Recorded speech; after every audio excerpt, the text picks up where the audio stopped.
Or you get that Pixel 9, the iPhone 20, or the Samsung 35. Watch this video and don't buy that new phone until you watch it. Here we go. Seen this photo on social media, a photo of a man holding an old iPhone with a home button. I decided to dig deeper and find more photos of this man, and I discovered that this is an iPhone 8, and he's had it for quite a long time. But why is this such a big deal? Why am I starting this video with a story like this? It's because this man is Evangelos Marinakis, a 57-year-old Greek businessman with a net worth of 4.9 billion US dollars, and he still uses an iPhone 8 in a world. So for one, there's a privilege in that, right? The fact that he only needs the iPhone 8 is a privilege because he doesn't need the other features. He doesn't need to create a TikTok, YouTube, or an Instagram to try and get some followers to make some money. So there's a bit of a privilege and freedom in the fact that he literally only needs a phone for calls and everything else can be taken care of by one of his assistants that probably has an up-to-date phone, or he just doesn't need to deal or mess with that at all. There's a bit of a privilege there in terms of his ability to do that, but how much more power do you need? There are diminishing returns on the amount of power that all new phones have. It continues to go down every year, and it's really just not worth it in most situations to upgrade to the newest and latest phone. I don't even get, honestly, why Marques Brownlee and certain tech YouTubers review every single phone every single year, and there are virtually no differences, and they try to like highlight the differences as if it's super major and life-changing, when it just isn't. I feel like it's almost a disservice to the community. Where teenagers are so desperate to buy the latest iPhone 16 Pro Max or the Samsung Galaxy S25 Ultra. Evangelos Marinakis is the owner of Nottingham Forest Football Club and the owner of Olympiakos, the greatest and most popular football club in Greece. He could afford millions of the latest iPhones and millions of the latest Samsungs or Google Pixels, but he chooses not to. But why? Because he knows exactly what he wants from a smartphone. And now I'm going to use this example to tell you something very important about buying a new device. If you're thinking about buying a new phone right now, stop. Don't hit add to cart. Don't walk into the store. Don't fall for that sleek new commercial you just saw. And most importantly, don't get controlled by your desire for the latest trends, because what I'm about to tell you could save you hundreds of dollars and a ton of regret. Right now might be the worst possible time to buy a new phone. Thousands. Phone companies are tricking you, and sometimes you trick yourself, or maybe your friends affect your choices.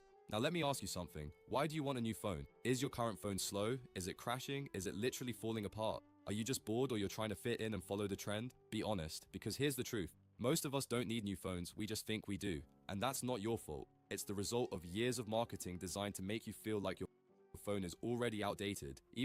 Also, in terms of societal pressure, have you ever had anybody, any female, anyone come up to you? One of my brothers, one of my friends, who's great at talking to women, he had an iPhone 8 Plus. He also has the iPhone 8 Plus. It's more than enough for what he needs it for, and no woman has ever said, commented, or mentioned anything about it being an iPhone 8 Plus because they don't care. No, when is the last time anyone other than like some tech Discord mod has come up to you and said, "Oh, is that the brand new S25 Ultra? Oh, is that the S17? Oh my gosh, are you still using the Samsung 10? Nobody does that. Nobody cares. It's all in your head." Even if you just bought it a year ago, think about it. Apple releases a new iPhone every September. Samsung drops flagships like clockwork in January or February. But if you compare last year's model to the new one, you'll see this.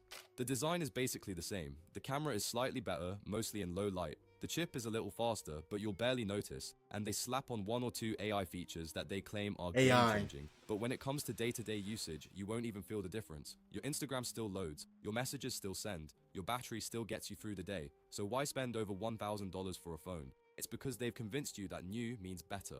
But in reality, it often just means more expensive. Whenever a new phone gets released, they try to throw specs at your face.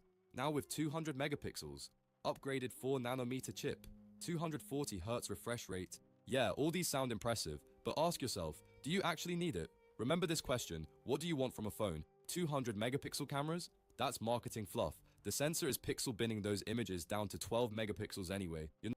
That is such a good question. What do you actually want from a phone? And I'd advise that you reverse engineer the question from what is the best tech I can get to what tech meets the requirements that I have for whatever I need it for. For example, if you're going to be recording a bunch of videos and TikToks and whatever, I can almost guarantee you 95% of the population that is recording TikToks, whatever videos, isn't recording it from the latest version of the phone that you're about to go get, that you're telling yourself, "Oh, I need this in order to start making TikToks. Oh, I need this in order to start making videos." Like, most people don't have that, yet they're making videos, and yet they have more followers and subscribers than you. Because they're just doing it and just producing it. Also, back in 2016, when they were making videos of that quality, people still watch those videos. I know, I still go back and watch those videos. So, if you look at it not with not an idea of, oh, what's the best tech I can get, which is always going to be a lie pushed by the marketing company, which is, oh, the newest phone is the latest and best tech you can get because it's better in all these ways. But instead, what is the minimum barrier of tech that I need? What do I just absolutely need in order to start doing this thing? And you look back on the years and you notice, oh dang, the Pixel 7 has 4K recording. Oh dang, the Pixel 8 Pro had 8K. Okay. Oh, the Pixel 6 Pro had 4K recording. And yeah, the 9 looks a little bit better, but it doesn't look that much different from, the Pixel 9 Pro. It's almost as if, going into post and editing the video, which I'm going to do anyway, is going to be more important than the video that I'm actually recording, the system I'm recording on. It is so much better to look at all tech this way, to figure out what you need from it, and what's the lowest price you can get, what do you need from that tech for. What's the cheapest version of a gaming PC that can run that game that you want, and a series of games that you want. What's the best phone that you can get that's going to record in the quality that you need it to, instead of the other way around. What's the best tech I can get? Because it's always going to be the newest thing with the most high price tag, which isn't that different from the last. Not printing billboards, you're just posting on Instagram and having a good time. You can just buy yourself a dedicated camera if you're into photography or video making. 240Hz refresh rate, gamers like me definitely care, but 90% of people can't tell the difference beyond 120Hz. That's why users of iPhones from iPhone 12 below are still very proud. They don't even notice the difference on their 60Hz screens, it's mostly just a number. And as a normal user, there's definitely no need to spend extra hundreds of dollars just for a 240Hz screen.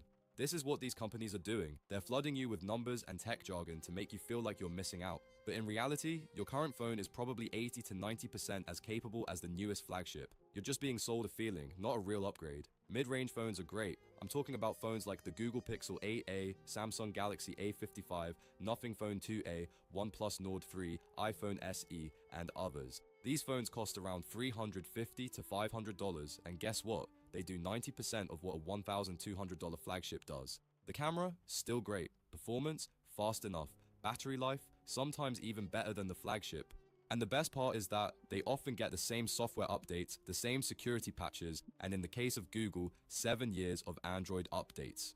And here's the question too, right?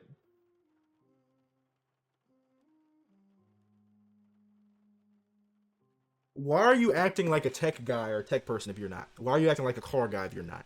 Allow people to have their little communities, and you go into that community just to get what you need, not whatever they have, whatever they want or aspire to acquire. If this isn't something that you're super passionate and interested in, and you can't name the specs on your phone, then it's very unlikely that you need to upgrade to the next one. And if you can't name the specs on your vehicle, it's very unlikely that you need to go get some car that's going to make you look like a car guy that you can't work on. Anyway, continue. I'll be making a video on car guys soon.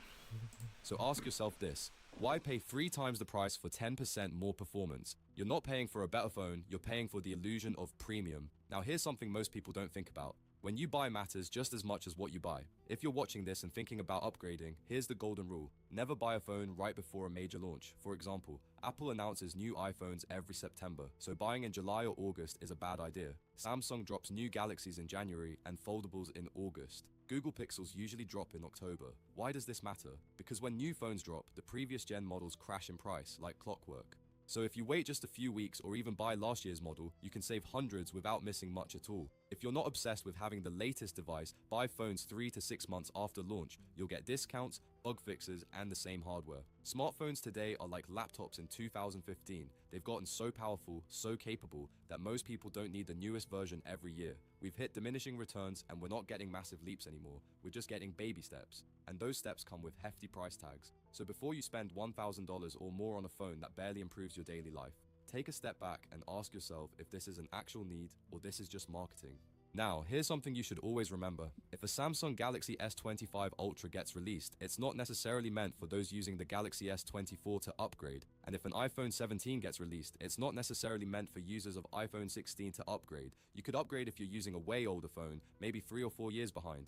But jumping to new phones every year just to stay relevant and seem up to date among your peers is a sign that you might be in the line of people who don't know what they need from a smartphone. That's it for this video. Thanks for watching and consider... Channel name is Winksel. Ask yourself, what do you need from a phone? I mean, the greatest technological advantage, the greatest technological leap that we've had in the past few years has been AI. You can use ChatGPT on absolutely any phone that you need. And if you really want to get into AI and the nitty gritty and the details of it, you're going to need a laptop or a computer anyway. So if you have ChatGPT on any phone, which is most of what AI is right now, then do you really need to upgrade your phone in order to experience the most up-to-date tech? And does your phone do what it needs to do? You have a good